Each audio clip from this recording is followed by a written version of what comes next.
the Iran war or the coming, because they were building up the State of the Union occurred. However, he says all he says is the same thing. He has repeated over and over and over. Iran cannot get a nuclear weapon. Well, it doesn't appear that was enough to win confidence of a majority of Americans in the war, at least of the younger generation. Now, it polls very well for the boomer generation, but when you get down to the millennials and Zoomers, it is not. It's not polling well at all. Well, it's awful. And Joe, sorry to interrupt you, but I think one thing that we're missing here is this, right? Trump is talking about something that's 10, 15 years could be an issue. It's called hedging, right? He's saying, hey, in 5, 10 years from now, this could happen, right? But it's not something that we're seeing at the moment, right? So if people knew, for example, if Iran had issued, some kind of attack, or there was some proof that they had done something, related to American, now it's a different story. Now it's like, okay, yeah, this makes sense. You're going to do it. Okay, this is going to get worse. We got to stop them now, right? But people aren't seeing the problem here because it's not being reported and what's happening. And so they're like, hey, you're assuming they're going to do something. What if they don't do anything? And they want to be like, are you going to do the same thing in North Korea? Hey, they have a nuclear weapon. Let's take them down. Let's make sure they can't do it. Like, where does it lie? And so I think his lack of communication, that the other thing is the fact that he went all in with Israel on it. But then, okay, well, why not let Israel lead the show, and we kind of say, okay, hey, you bang up Israel, we'll knock the shit out of you. So kind of say, hey, we got your back, but you lead the show, is also something that bothers people on it.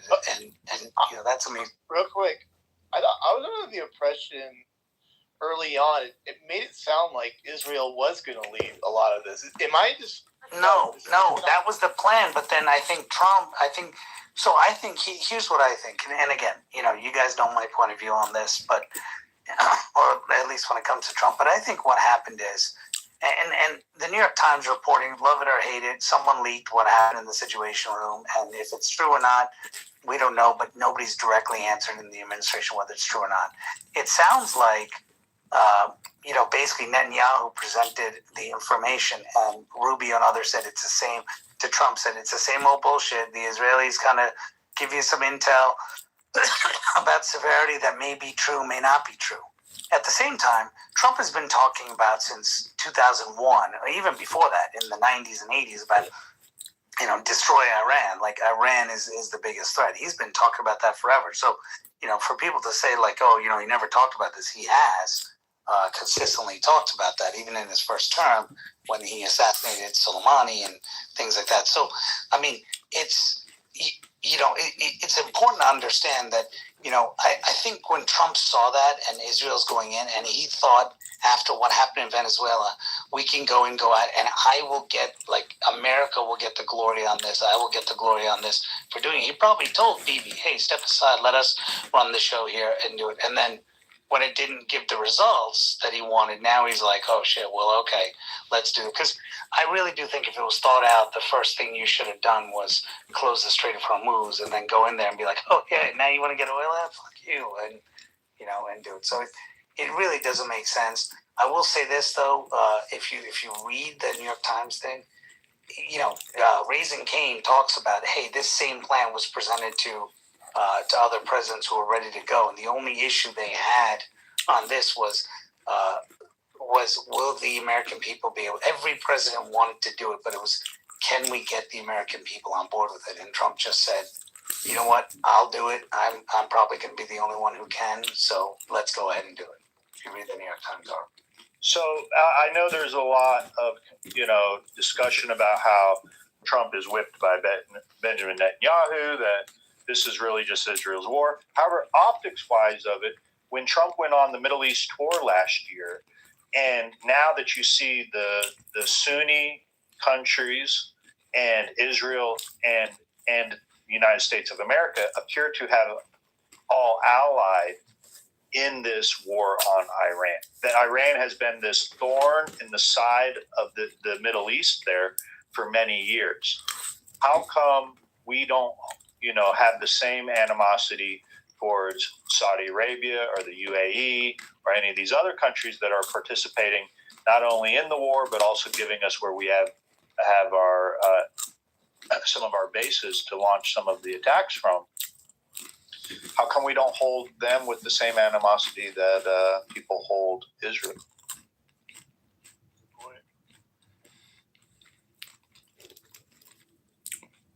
Maybe I'm just saying things people haven't thought about yet. It's just what I've observed. But Joe, one thing to realize is before all this happened, did you notice how, when Biden was president, Saudi Arabia wouldn't even call or talk to him? And that's the reason why somebody earlier was saying, oh, look at the gas prices and all that. And it was like, well, okay, but Saudi Arabia wouldn't even talk to him to help lower, to increase production or do whatever, right? So you actually have, right now, I'm hoping Trump tells the Arab nations, because everyone's telling the U.S., oh, do this, we got your back.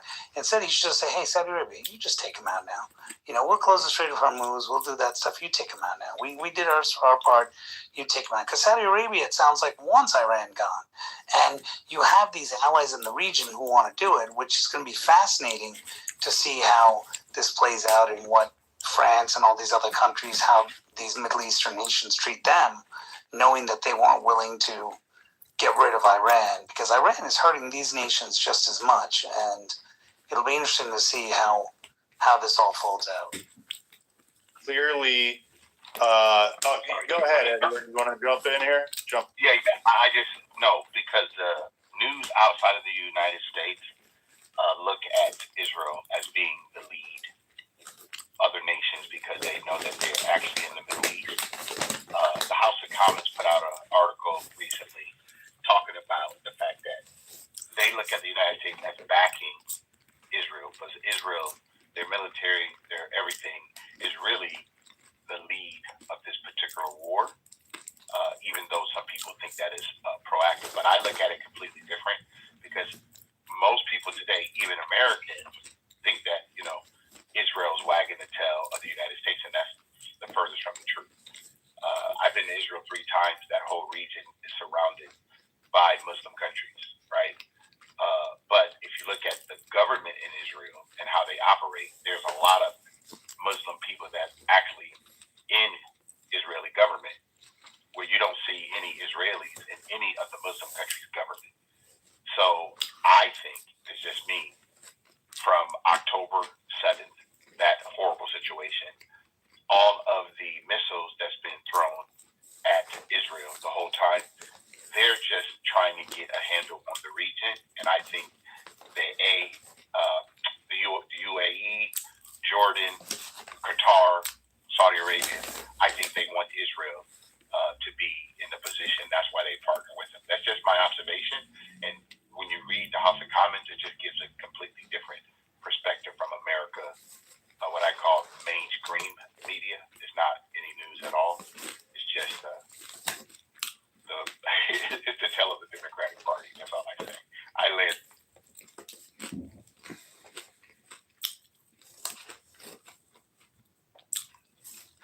It appears that this conflict with Iran has been a long time coming.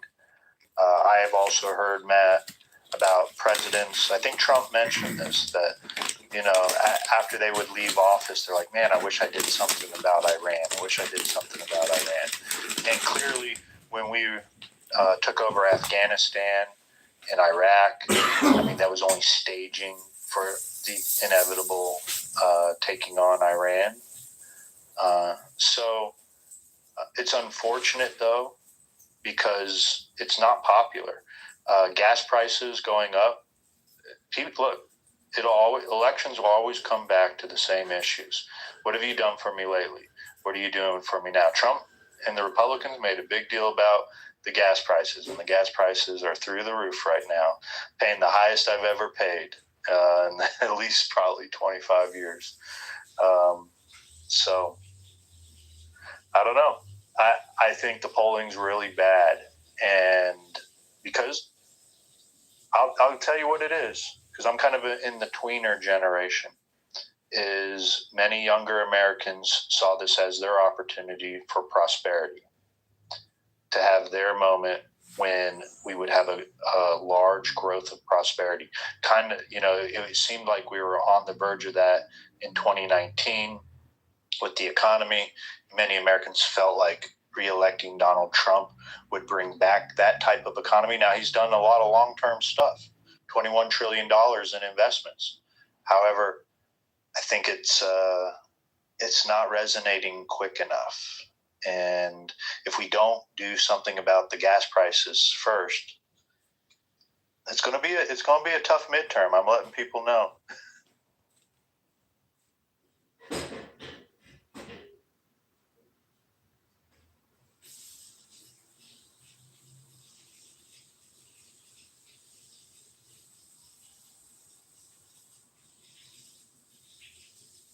What do you think, King? What's our chances in the midterm? Well, did you hear me earlier talk about the gas prices, where I was saying, what he's in some ways you could call a genius to be doing is he's. Did you hear this thing where he's saying he's going to reduce he's going to eliminate the federal tax on gas, right? 30 So cents off, yep. Right, so that's going to take off 30 cents on it, right? And then you're going to go and say, well, okay, 30 cents reduction, but look at the gas price, it's still high. And then the question, okay, Governor, I'm asking states to do the same thing. Reduce the tax you're creating on it. And now it's like, when the states say they won't do it, it's like, why won't the Democrats reduce, the Democrat governors of the largest states in our nation, why won't they reduce the costs?